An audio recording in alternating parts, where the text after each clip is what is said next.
Hi, I'm Jeff Pass from the College of Education, Department of Secondary Education. I know we're all concerned about developing good citizens, but it doesn't start in college. It starts earlier than that, and schools have a role to play.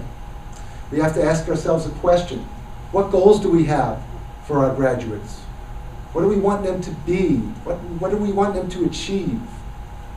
Well, of course, we want them to have skill in mathematics, and of course, we want them to have skills in reading.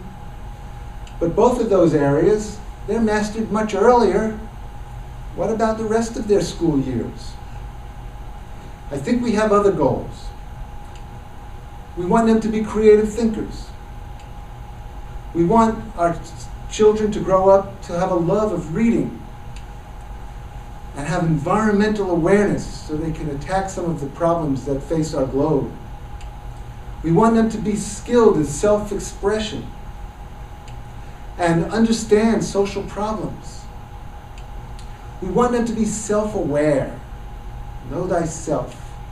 And we want them to have empathy for other cultures and other social classes. We want them to be healthy, of course. And we want them to be ethical. We want our students to grow up to be lifelong learners because school doesn't stop at grade 12 or grade 16. But there's a problem, and it's testing. Because which of these goals do you think could be measured by standardized tests? Which of them? The answer? None. None of them can be measured. And you may ask, why not? Well, because some of them are based on performance.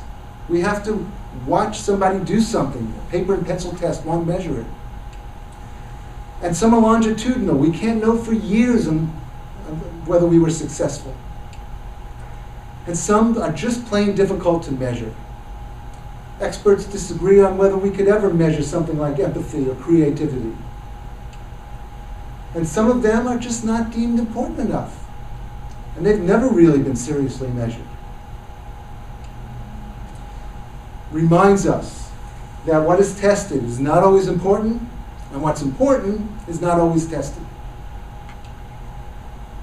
But the policymakers love their tests because they're simple. They can give a simple grade or number to convey performance. And they love them because they're standardized, that everybody takes the same test at the same time. And they love the fact that they're traditional. Everybody knows what testing is. And they love that some expert has developed it, so they must be valid. But that's not good enough, because we know that what's important isn't being tested, and therefore it isn't being taught. So let me show you some ways that we can address that. Stop.